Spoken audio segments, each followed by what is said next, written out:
युवा संसद राजू मिश्रा जी स्वागतम स्वागतम स्वागतम युवा संसद राजू मिश्रा जी स्वागतम स्वागतम युवा संसद नीतीश कुमार जी स्वागतम स्वागतम स्वागतम भारत माता की जय भारत माता की जय भारत माता की जय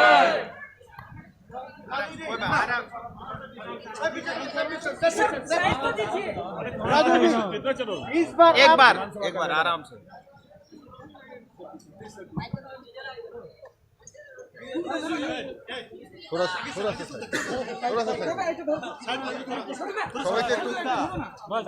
आराम से लगेगा।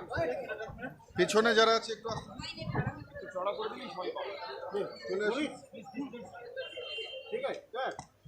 अरे इच्छा आऊंगा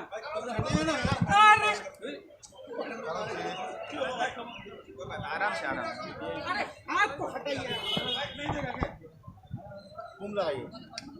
राजू जी, ये पहले बार अब दार्जिलिंग जा रहा है। जिस टाइम आपके साथ विमल गुरुंग फैक्शन मोर्चा नहीं है वो बीजेपी का गठबंधन छोड़ दिया, ये पॉलिटिकल निशान से आप कैसे देख रहे हैं? चलिए, सबसे पहले तो मीडिया के सभी साथियों को धन्यवाद, आप सबका स्वागत। ये थोड़ा नीचे रखिए। और आप सब लोग अभी तक कोविड से सुरक्षित रहें। मैं भगवान से यही प्रार्थना करूंगा आने वाले समय में भी इसी तरह जो है जन सेवा में आप लगे रहें और आप स्वस्थ रहें। और आपके माध्यम से हमारी सभी जनता को मैं एडवांस में दीपावली की शुभकामनाएं देता हूं। और आप सबको बहुत बेताबी से आज के दिन का इंतज़ार है, मैं समझ सकता हूं, क्योंकि काफ़ी फेरबदल जो है पॉलिटिकल सिनेरियो में पार्टिकुलरली दार्जिलिंग नॉर्थ बंगाल में हुआ है और ये बात स्वाभाविक भी है। एक बात मैं आपको कहना चाहता हूँ, विमल दाजू और मेरा व्यक्तिगत संबंध बहुत अच्छा है और मैं उनकी और जीजीएम पार्टी की सभी कार्यकर्ता, उनके विस्थापित नेताओं की बहुत मन से इज्जत करता हूँ और मैं लगातार उनके संपर्क में भी हूँ। भले ही आज पॉलिटिकली वो टीएमसी को ज्वाइन किए हैं, उसके बावजूद भी क्योंकि वो भी गोरखा है और मेरे अंदर भी गोरखा का ही खून है, सो हम भले ही पॉलिटिकली अलग अलग दिखें लेकिन अंदर से एक हैं।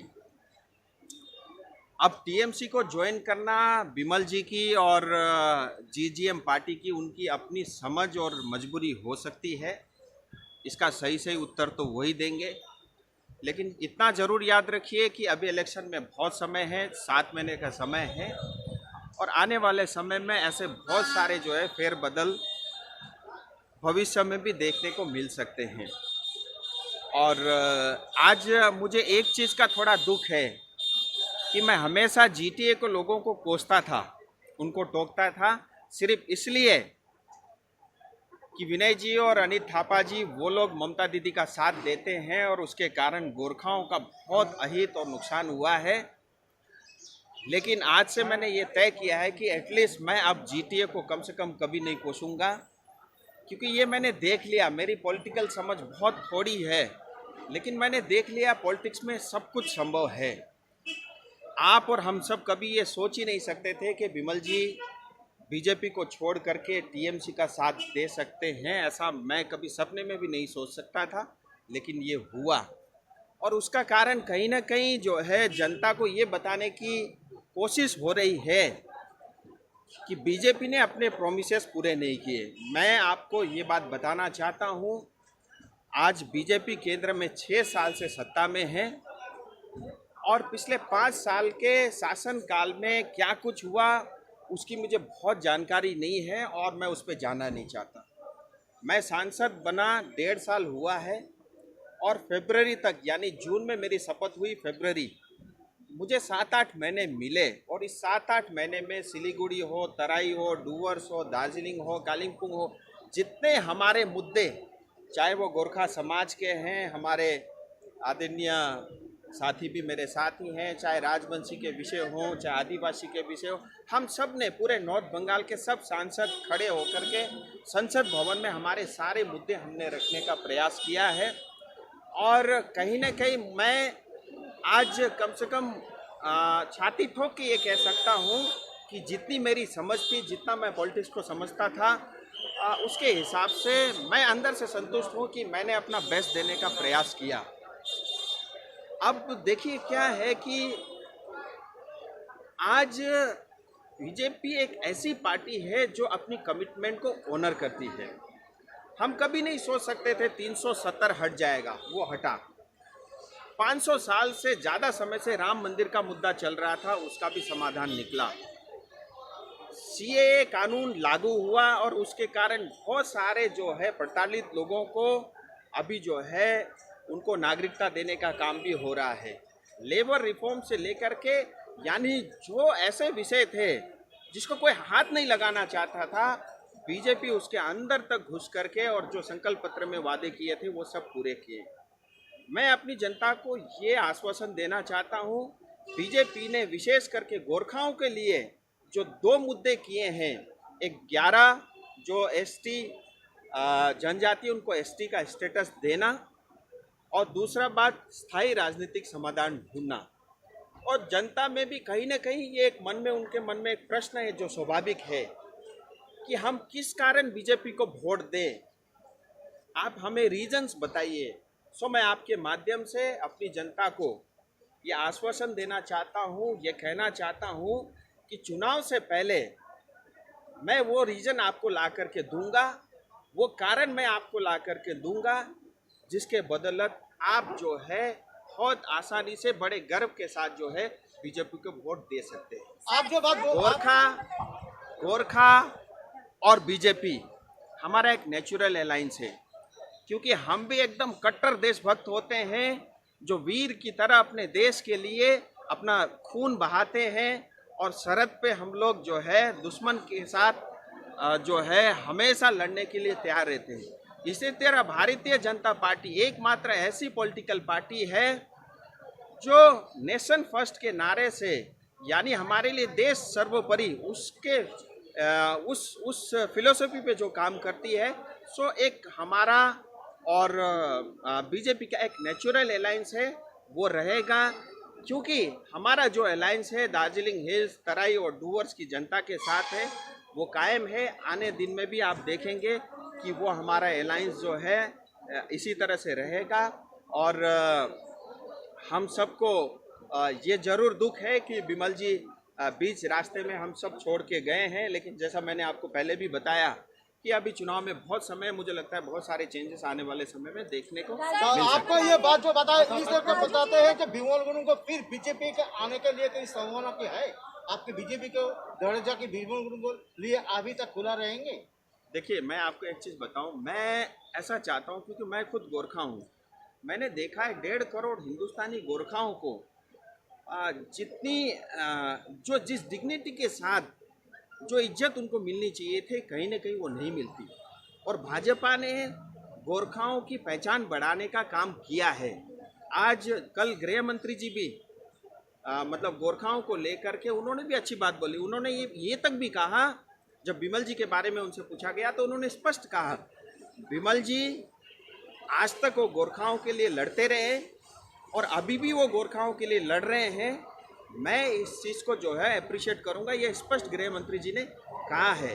और देखिए, मैं चाहता हूं कि हम सब गोरखा भाई, चाहे किसी भी राजनीतिक पार्टी से हम लोग ताल्लुकात रखते हो, मैं चाहता हूं हम सब गोरखा एक हों और हमारे मुद्दे एक जैसे हैं। देखिए, हमारी संस्कृति हमको बचाना है, हमारी भाषा हमारे को बचाना है, हमारी आइडेंटिटी का इश्यूज हमको सॉल्व करना है। और दार्जिलिंग, तराई और डूवर्स के अंदर में जो विकास नहीं हुआ है, 34 साल तक सीपीएम ने नहीं किया और 10 साल से टीएमसी ने कुछ नहीं किया, उसके ऊपर हमको ध्यान देना है। और ये हमारे जो कॉमन से मुद्दे हैं, मुझे लगता है अगर हम एक होंगे, हमारी सोच और समझ एक होगी, मुझे लगता है हम आसानी से उसको आगे होने के बाद दे रहा है। लेकिन विनोद तमांग जी अभी तक विमल जी को आने नहीं दे सकता है, उसको मिचिल जुलूस निकला है, उसको गो बैक स्लोगन दे रहा है।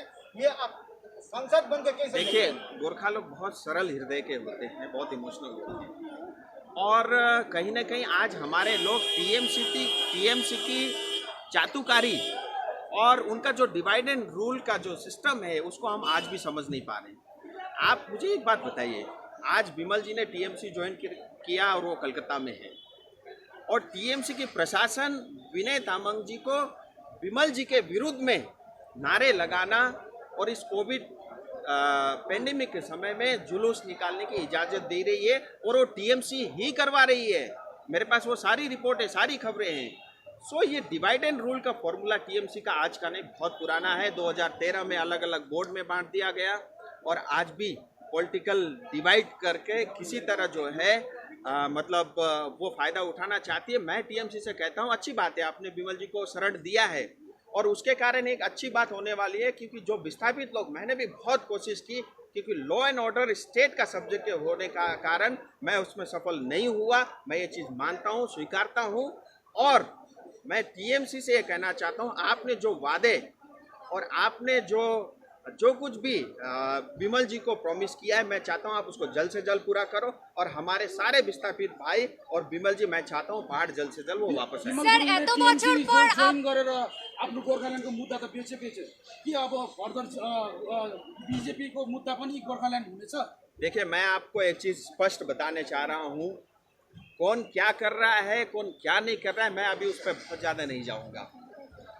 मैं देखिए बीजेपी का एक कार्यकर्ता हूँ और बीजेपी पार्टी ने मुझे सांसद बनाया है और मैं गोरखाओं के बीच में रहता हूँ। मैं चाहता हूँ जो गोरखाओं के मुद्दे हैं उसको मैं मरने नहीं दूंगा और मैंने आपको पहले भी बताई, इसी चुनाव से पहले मैं आपको वो कारण दूंगा, मैं आपको वो रीज़न दूंगा जिसके कारण बड़े गर्व के साथ हम बीजेपी को वोट देंगे। सर नवान्न में मुख्यमंत्री के साथ बैठक, अनित थापा उसके साथ लोग मीटिंग हैं किस वो नजरिए चुनाव से के इलेक्शन के साथ खेल रहे हैं ताकि बार-बार चुनाव के टाइम उसको इंकैश किया जाए, ऐसा तो नहीं है? देखिए, मैं तो 1.5 साल से तो देख ही रहा हूँ। मैं जब भी आता हूँ पूछते हैं पीपीएस क्या है, 11 जाति क्या है, मैं हर बार तो बताता हूँ।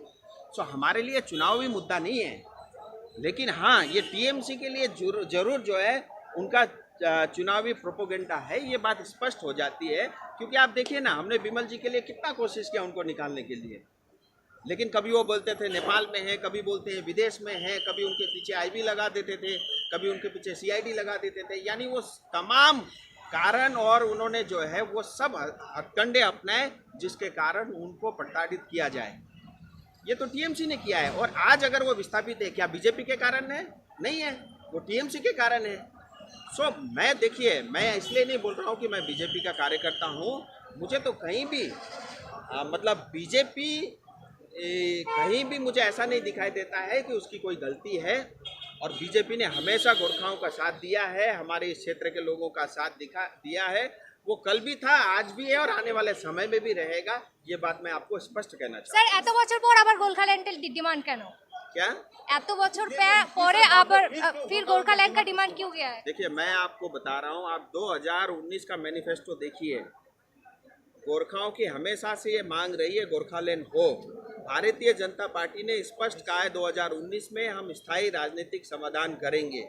आप धैर्य रखिए, पेशेंस रखिए, समय आएगा आपको भी पता चल सर जाएगा। नवान्न में 3 तारीख को मुख्यमंत्री ममता बनर्जी के साथ अनित थापा और विनय तावड़ की बैठक हुई है, किस नजरिए से देख रहे हैं? देखिए, अब ये जो बैठक हुई है, मैं आपको पहले भी बता चुका हूँ, ममता दीदी ये डिवाइड एंड रूल पॉलिसी कर रही है। विमल जी के साथ अलग बैठक कर रही है, विनय जी और अनित थापा जी के साथ अलग बैठक कर रही है और ये विभाजन करना चाहती है। आप देखिए, 2013 के बाद उन्होंने 16 बोर्ड बना करके गोरखाओं को अलग अलग जाति में बांटने का काम किया, वो सफल नहीं हुई। अभी विनय और अनित थापा जी की एक टीम और बिमल जी की एक टीम बना करके इनको आपस में लड़ा करके जो है वो अपनी चुनावी रोटी सेकना चाहती है। लेकिन मैं बीच का रास्ता अपना रहा हूँ। मैं बोल रहा हूँ सब गोरखा भारतीय जनता पार्टी के साथ हैं, मैं उनका प्रतिनिधि कर रहा हूँ। उनके सांसद होने के नाते मैं गोरखाओं का सिर झुकने नहीं दूंगा और इनके जो हथकंडे हैं उसको सफल होने नहीं दूंगा। ये मेरा आखिरी सवाल यह है, ये गीता महाली जो नक्सलबारी में ये ट्राइबल जो लेडी थी उनको नौकरी दे दिया स्टेट गवर्नमेंट से। उन लोग के आरोप लगाया ये अमित शाह जी 2017 में आया था, उसके घर में गया था, भोजन भी किया था, लेकिन बीजेपी साथ नहीं दिया।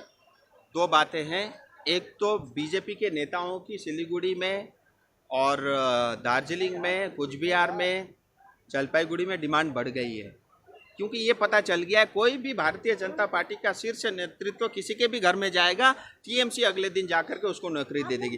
तो लोगों के फोन आ रहे हैं, हमको बुलाया जा रहा है, आप आ जाओ जिससे हमको नौकरी मिल जाए। ये सिर्फ और सिर्फ जो है राजनीतिकरण करने की कोशिश है। गीता जी जैसे ऐसे बहुत सारे गरीब परिवार के लोग हैं, मैं चाहता हूँ टीएमसी सरकार उन सबको भी नौकरी दे। हम आएंगे 21 में, ये तय है 200 से ज़्यादा सीट लेकर के, वो तो हम काम करेंगे। लेकिन अगर वास्तव में गरीब जनता के साथ टीएमसी खड़े दिखना चाहती है तो मैं चाहता हूँ गीता जैसे बाकी परिवार को भी नौकरी मिलनी चाहिए। आज देखिए, जो रिफ्यूजी आए उनको लैंड राइट्स दिया, मैं उसका स्वागत करता हूँ, लेकिन मैं टीएमसी और ममता दीदी से पूछना चाहता हूँ 10 साल तक आप कहाँ थी? ठीक चुनाव 6 महीने पहले आप ये घोषणा क्यों कर रही है? अगर आप ये करती है मैं इसका स्वागत करता हूँ। फिर मैं आपसे दूसरा सवाल पूछना चाहता हूँ, आज चाय बागान में काम करने वाले श्रमिक, सिंकोना बागान में काम करने वाली जनता, फॉरेस्ट लैंड विलेज में रहने वाले जनता और डीआई फंड में रहने वाले जनता, इन लोगों को पर्जा पट्टा क्यों नहीं मिलता? क्यों आप नॉर्थ बंगाल के साथ भेदभाव करते हो? क्यों आप सिर्फ राजनीतिकरण करना चाहती हो? ये सवाल ममता दीदी को पूछना चाहिए। आप लोग जो है कभी टीएमसी को नेताओं के इतने कड़े सवाल नहीं पूछते। मैं आपको ये कहना चाहता हूँ, आप जाइए उनसे पूछिए। अंत में मुझे ये खबर मिली कि हमारे गौतम दा जो है वो कोरोना पीड़ित हुए हैं। मैं उनके जल्द से जल्द स्वस्थ होने की कामना करता हूँ। राजनीति अपनी जगह है, लेकिन फिर भी मानवता के नाते मैं भगवान से प्रार्थना करता हूँ वो जल्द से जल्द स्वस्थ हो। बहुत बहुत धन्यवाद। Apply for 3-year AICTE approved and NBA accredited courses diploma in manufacturing technology at Government Polytechnic Advanced Technical Training Center, Bardang, Sikkim. Good placement record in industries all over the country. Separate hostel facilities available for boys and girls. Scholarship shall be provided for outstanding students. Classes shall start from 6 October 2020. Eligibility first year class 10 pass from recognized board with mathematics, science and English as subjects. Covid से हो गए हैं tense, दिल demands a change. सही नहीं दूर घूमने जाने को, शॉर्ट टूर सही दिल बहलाने को। समिट होटल दार्जिलिंग और कालिम्पोंग पूरी कोविड सेफ्टी के साथ आपका पर्सनलाइज्ड टूर ऑफर करता। Good rooms, good food, discount price और क्या चाहिए दिल बहलाने को। Contact number 919332080131। WhatsApp call 8388877888 for call. अपने सपनों को संजोने के लिए ओम डेवलपर्स लेके आया है Shri Shyam farm house villa, जिसकी पहली फेज के सभी प्लॉट्स बिक चुकी हैं और दूसरे फेज की बुकिंग और रजिस्ट्रेशन है चालू। प्लॉट की साइज है 3 से 6 कट्ठा तक, तो देर किस बात की, अभी फोन उठाइए और बुक कीजिए।